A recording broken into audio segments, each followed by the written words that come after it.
weeks then? Tired of it. I think they don't want it to happen again. And Iran's not going to have a nuclear weapon, by the way. I think it's the last thing on their mind right now. Mr. President, did Iran make any commitments yesterday about uranium enrichment? About what? About uranium enrichment. They're not going to have enrichment, and they're not going to have a nuclear weapon, and they know that. They're going to get on Okay, well, there it is. to being a great trading nation. You know, they're very good traders. And they're going to be a great trading nation. I didn't know that. They have a lot of oil. It's a surprise. They're going to do well. They're not going to have a nuclear weapon. They already said they're going right back to making nuclear weapons. They might say that publicly, but he's going to know whether it's happening or not. Right? I mean, he's obvious. Like, I mean, who do you think has a better idea of whether they're making nuclear weapons? The president or you? I mean, just think about it. Did they The promise? last thing on Iran's mind right now is nuclear weapons. Can you clarify what you meant when you mentioned regime change in your Truth Social post the other night? Okay. Which, Regime change. Do you want to see regime change in Iran? no. If there was. But no, I don't want it. I'd like to see everything calm down as quickly as possible. Regime change takes Why are you chaos. tweeting about it? And ideally, we don't want to see so much chaos. So we'll see how it does. You know, the Iranians are very good traders, very good business people, and they got a lot of oil. They should be fine. They should be able to rebuild and do a good job.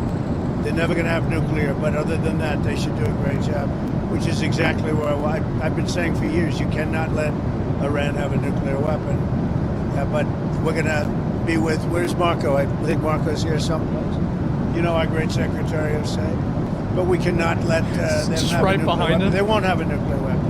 And I will tell you, the last thing on their minds is nuclear weapons. Yeah. They don't even want to think about nuclear. And our B-2 pilots made this all possible. They had a magnificent hit in the dark of night with no moon, no light, no nothing. They hit the target perfectly, wiped it out. And the press is very disrespectful. I saw CNN fake news going, well, maybe it wasn't a perfect hit, it was perfect. They said maybe it did destroy it. We agree, it did destroy it, but maybe it could have destroyed it more. No, it couldn't have destroyed it more. Oh, God.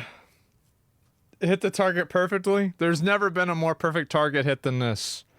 Yeah, it was a full moon, exactly. Everyone hit. And it's very disrespectful to those great geniuses and patriots that flew those planes through tremendous danger. So CNN and MSDNC are a disgrace. And so are the others. I mean, they're pretty much all a disgrace. But it's... the whole mountain is gone? Either they hit the wrong place or they got it all? I mean, I would assume they got them.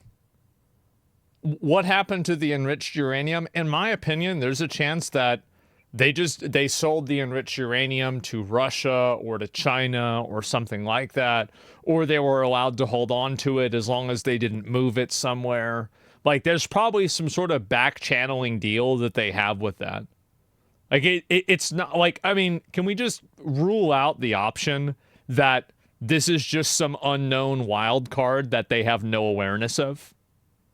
They obviously know what the fuck happened with it. Yeah, we 100% know where it is. Yeah, exactly. An amazing period of time. Now we're going to NATO, and we'll get a new set of problems. As long as it's most likely. We'll solve a new set of problems. Do you think you'll meet with Zelensky when you're there? I'm going to sell it to Hezbollah. Yeah, probably. I'll see him. Yeah. What would you say to him? Say, how you doing? They're tough. He's in a... Meet with Zelensky when you're there? Yeah, probably. I'll see him. Yeah. What would you say to him? Say, how you doing? I just... Guys. Holy shit. He's in a tough situation. Should have never been there. Sir, you said a couple days ago that you didn't think the U.S. should have to agree to the 5% increase in GDP on defense. No. Do you want to... So I was the one that said that's what they should be paying, as you know. No, I should do something. And they're having a problem with Spain. There's always a problem with Spain. Because Spain's not agreeing, which is very unfair to the rest of them, frankly. So are U.S. won't be increasing our GDP to 5%. We should pay what everyone else. They're in Europe. We're not. A lot of that money goes to rebuilding their bridges, their roads, so it can take heavy equipment. And, we don't have any roads in Europe. We don't have any Spain, bridges yeah, in why don't they Europe. just pay for it? So, no, it wouldn't be quite the same. Yeah, what thing is for this? us. But we're with them. Are you still committed to Article 5 of NATO? It depends on your definition. There's numerous definitions of Article 5. You know that, right? But I'm committed to being their friends. I've become friends with many of Article those 5 is the one where, you have to defend NATO countries if they get attacked, right? leaders, and I'm committed to helping them. What do you want Or is the that role something of NATO else? to be going forward once these other countries are spending more? By having yeah. a unified system, I think we're going to have stronger peace, better peace, and I think we have The best that. piece. When I went to NATO, they were broke. When I first started this whole thing, it seems like a long time ago, 9 years, right? But they were broke. I knew it immediately. I said, "You guys are broke." They weren't paying their dues. 7 of the 28 countries at the time, it was 28, were paying their dues, but they weren't paying very much. NATO was broke. Then I said, "You're going to have to pay," and we did a whole thing, and now they're paying a lot. Then I said, "You're going to have to lift it to 4% or 5%, and 5% is better." I don't see how anybody could be against that, by the way. If they're not, if there's an agreement that everybody pays a certain amount and you have people that aren't paying the amount, if you do that with your internet provider, they don't give you internet. If you do that with your car payment, they take the car back. If you do that with your house, they take the house back. There's never a scenario where paying nothing out of the thing that you agreed to pay with, you out on your ass. What is this? Welcome to I guess EU. they're voting on that Fuck today, that. but they're going to be lifting it to 5%. That's good. It gives them much more power. Mr. President, if there's language in the final summit declaration about aggression by Russia, would you be okay with that kind of language? Well, I'll have to take a look at it. But How the fuck? What language? I'd like to see a deal with Russia. As you know, Vladimir called me up. He said, "Can I help you with Iran?" I said, "No, I don't need help with Iran. I need help with you." And You know what's crazy is that we have another 3.5 years of this. And that's at the minimum. Yeah.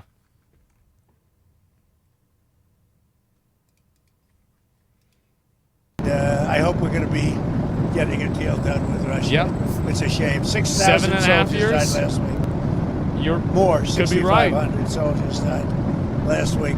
Russia, Ukraine. A war that never would have happened if I was. I do think that there is a non-zero percentage chance that Trump runs for a third term.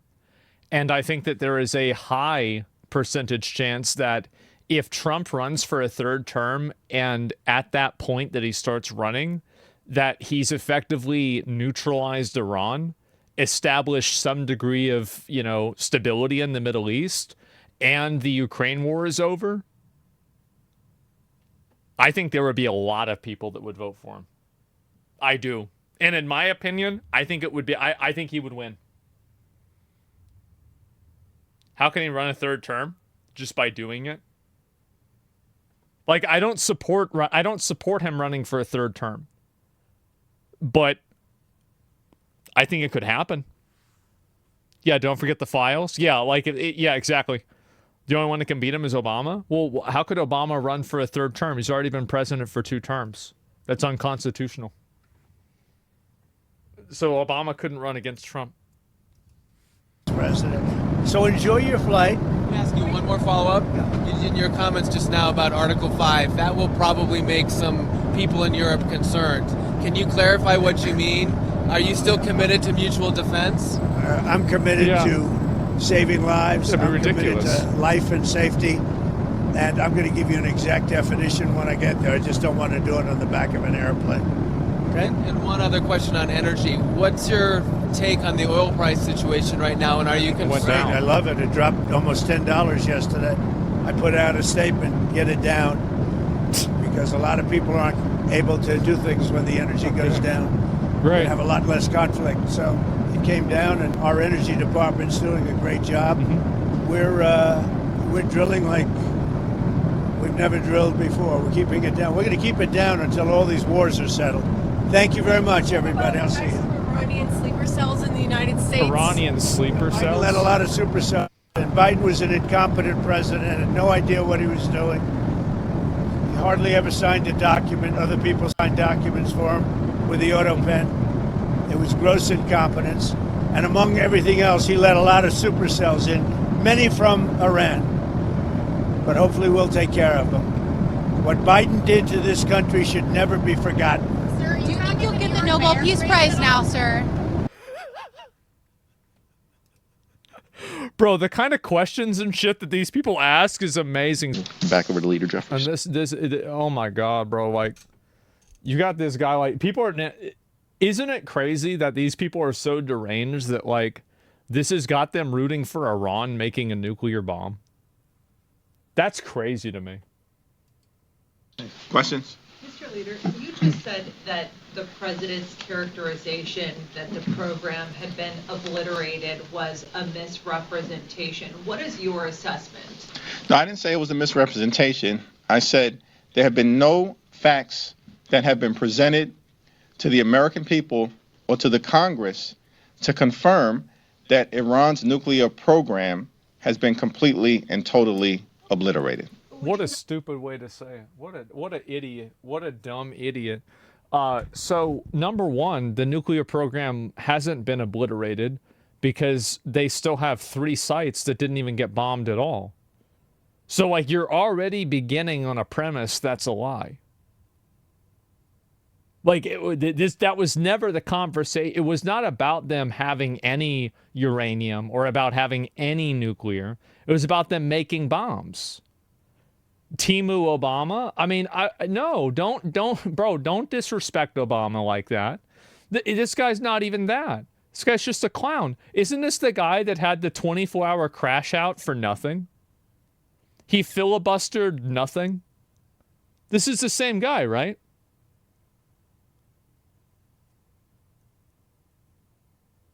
Yeah. No? No, I'm pretty sure it is. It's Cory Booker. Oh, right. No, I got it. No, you're right. I got it wrong. Do you not agree that the world is safer now than it was a month ago? We have repeatedly made clear that the Iranian regime should never be permitted to become nuclear capable. One of the questions that the administration needs to answer is why did they abandon the aggressive diplomacy that was successful during the Obama administration, partnering with Great Britain, France, Germany, China, and Russia to reach an agreement with Iran that actually did set back Iran's nuclear ambitions. For sure, guys. For sure. 100%, guys. Yeah, definitely. Successful? Yeah. Very successful. Extremely successful. Of course. In what way? That's a question that needs to be answered by the administration, which is why it's perplexing that if the Trump administration really does believe they have the high ground, why are you hiding from the American people and their elected representatives? How can they prove a negative? How can they do that? There's no, like, what do you think you're gonna? How could they prove that? Who's hiding? Yeah, they showed the screenshots of the thing. It's blown up.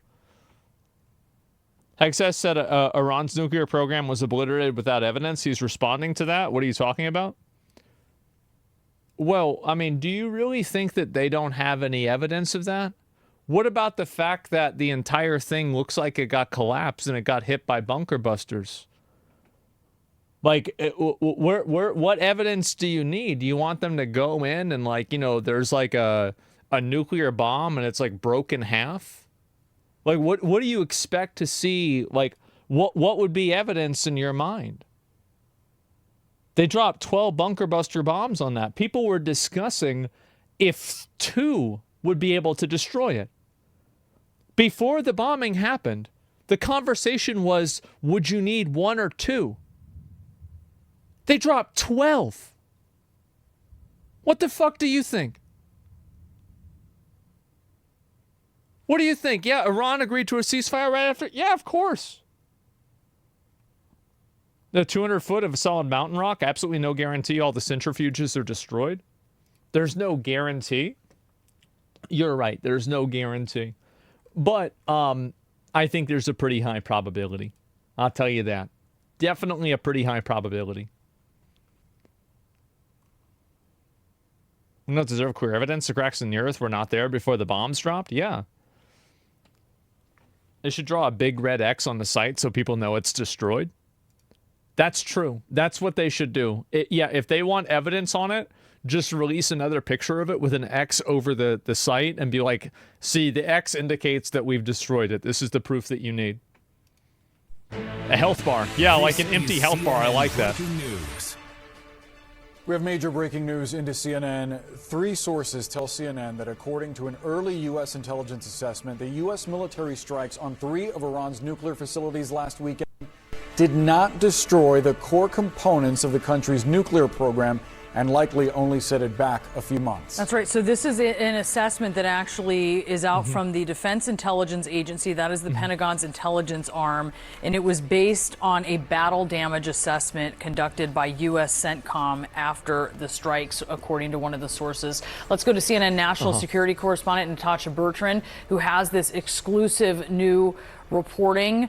This is to that question that has been asked about how much damage has been done. This is a real question. It's also a political question that has been to something that Donald Trump has been sort of dealing with here recently. What are you learning?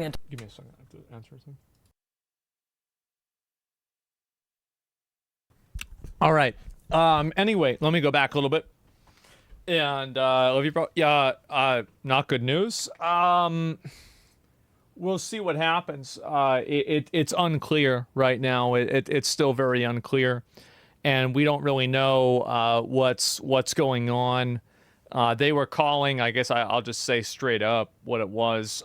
He was asleep, and they were calling for a confirmation. Oh, what insurance does he have for the 50th fucking time? What what pharmacy does he use for the 50th fucking time? It's like I spent an hour filling out your fucking tablet that the information is already in the system, and so now you're calling to the same thing again. But then they told me, let's see, is there anything else they told me? They still think it could be potential pneumonia. They're still not really completely sure. It's really kind of hard to say. And trying to steal even more money. They're asking about like a discharge right now. They're thinking about, they don't know if he's going to need oxygen after this. I mean, I'll be totally, blunt about this. I really do not want him to be on oxygen. I think the first thing people do is they go on oxygen, and the second thing that they do is die. And so I'm really not a fan of him being on oxygen. I don't think that he is either. And so, and also, like, by the way, his oxygen exchange rate, like, it was weird because he went to the pulmonologist like 3 days before this whole thing happened, and his oxygen exchange rate was like 94, 95. And so, like, the entire idea that, like, this is a necessary thing is just, like, out of fucking nowhere. And I'd be okay with him having it 3 days. Yeah, COPD. He has very minimal COPD, but yeah. And so that's it. That's not great, though. No, it's not great. You're right that it's not great. But given his condition and everything, it's okay. And CO2 levels are high, or O2 stats. As far as I know, I think CO2 is normal. But yeah, not a fan. But if he needs it, you should. I have no problem I have no problem resigning myself to that reality. And there will come a day that he needs oxygen. But it is important to make sure that that day is as delayed as possible, in my opinion. And I think that through other types of, fucking, what do you call it? Like therapy and things like that.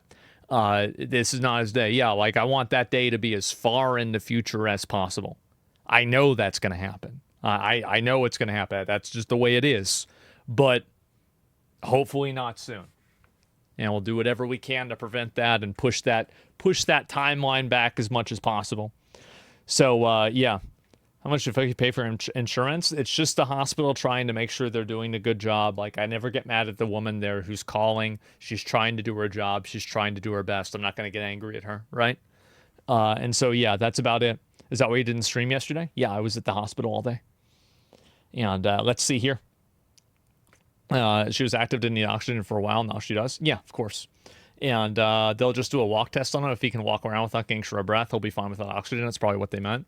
Yeah, it'll take some time. And I think that they're talking about like physical therapy, et cetera, too. And like earlier this week, they were discussing like before he got sick, him going to a pulmonary like therapy place where they were like helping him like learn how to breathe and like, you know, basically like advancing the capacity of his like lungs and like his ability to like get around. And so hopefully that's what happens. He should use the VA. If you told, oh my God. Yeah, no, that's definitely not what he would want to do. And don't take him to the hospital. That's where folks die, right? I mean, he didn't want to go. And that's what he said last time, right? Like, I mean, honestly, like it was the last resort. I mean, he and I have the same viewpoint on that too. Yeah, make sure he takes a inventive spirometer home too. I don't know what that is, but I'll find it out. But so yeah, that's the plan. And Ketamon 02 way too long. It's billable. Hang in there. Yeah, I know. And like he's reasonable. He's smart. He knows what he's doing. And so looking at oxygen hyperbaric chamber therapy, short changing life, short sessions, life changing. Yeah, I don't know. Any nebulizers or inhaled steroids? Yeah. I mean, like, we'll see what's going to happen, right? You consider getting him a stem cell treatment. It should help a lot. I actually suggested that to him, but I don't know enough about it. I wish I knew somebody who did, and they could give me better insight into it. But, I mean, I you know, as I said, I mean, I would obviously pay for it, right? It would be no big deal. Like, I mean, I don't know what's really on the table, right? I'm not a doctor. I'm not an expert. Joe Rogan. Yeah, I don't know. I know, like, Mel Gibson had that happen for his dad, too, and it apparently helped him. But, like, I don't really know Mel Gibson, so who knows? But, yeah, go private as soon as possible. Well, I don't know what the right option is, and it's got to be what's best for him, and so, or what he wants to do, too.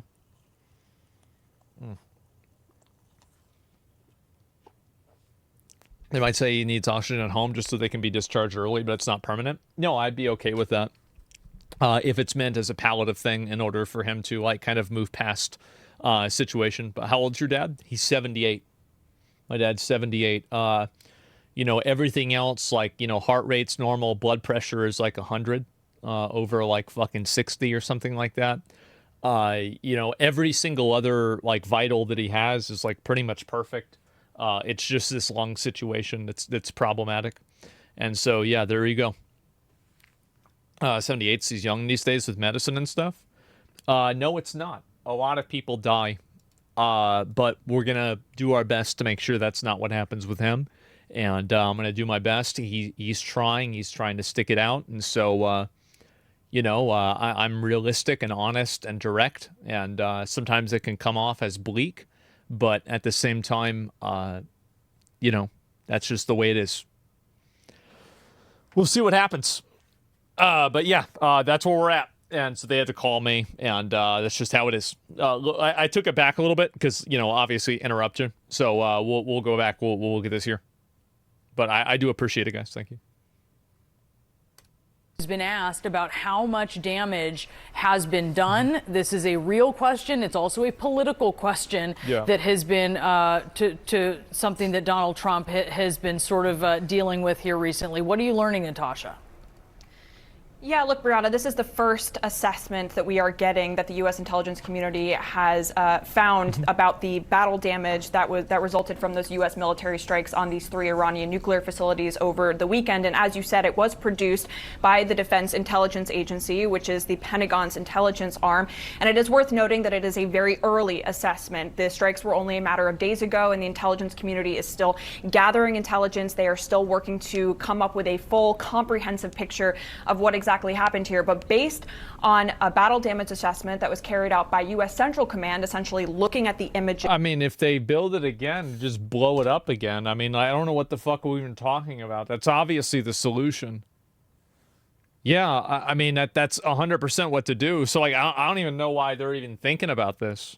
and looking at what was actually damaged, the Defense Intelligence Agency has assessed that the core components of Iran's nuclear program are largely intact, and that Iran's nuclear program has essentially only been set back by months. Now, we presented this information to the White House for comment, and White House Press Secretary Carolyn Leavitt, she did acknowledge the existence of this assessment, but she said in a statement that the administration disagrees with it. She said, quote, "This alleged assessment is flat out wrong and was classified as top secret, but was still leaked to CNN by an anonymous low-level loser in the intelligence community. The leaking of this alleged assessment is a clear attempt to demean President Trump and discredit the brave fighter pilots who conducted a perfectly executed mission to obliterate Iran's nuclear program. Everyone knows what happens when you drop 14 30,000-pound bombs perfectly on their targets, total obliteration." Now, it is worth noting here that there has been dissent, I should say. There's probably, I mean, like, let's be real, they probably don't entirely know how much of it they destroyed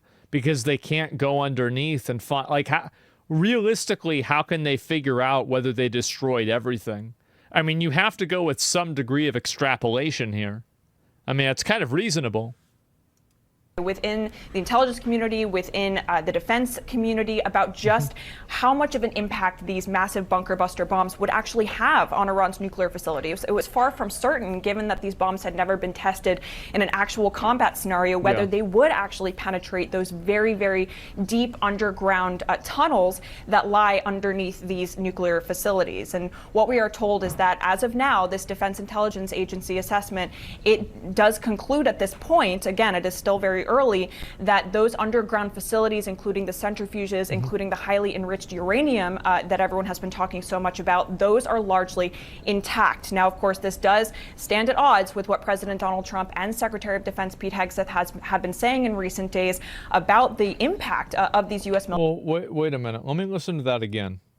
Very, very deep underground certain, given that these bombs had never been tested in an actual combat scenario, whether they would actually penetrate those very, very deep underground tunnels that lie underneath these nuclear facilities. And what we are told is that as of now, this Defense Intelligence Agency assessment, it does conclude at this point, again, it is still very early, that those underground facilities, including the centrifuges, including the highly enriched uranium that everyone has been talking so much about, those are largely intact. Now, of course, that's not what it said. It said that it set it back by months.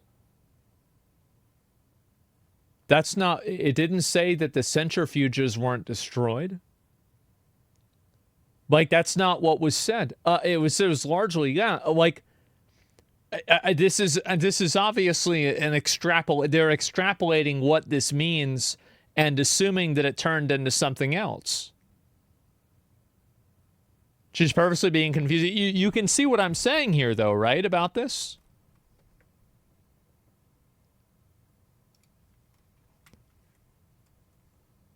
With respect, you're wasting your time watching debates. The places they got hit by are gone for at least 500 years due to the contamination that's buried underground. These people are just talking nonsense. I mean, I agree with you.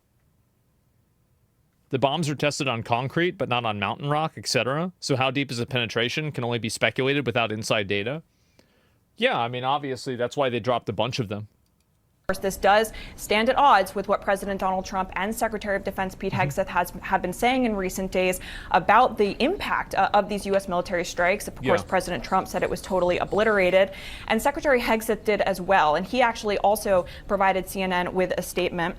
And he said that, quote, "Based on everything we have seen, and I've seen it all, our bombing campaign obliterated Iran's ability to create nuclear weapons. Our massive bombs hit exactly the right spot at each target and worked perfectly. The impact of those bombs is buried under a mountain of rubble in Iran. So anyone who says the bombs were not devastating is just trying to undermine the president and the successful mission." Now, our sources did emphasize here that there was severe damage that was done largely to the above-ground structures at these nuclear sites.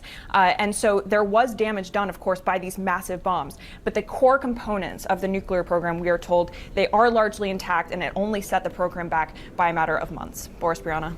How could they even know that? Like, I'm not even sure. How do you even know that that's what happened?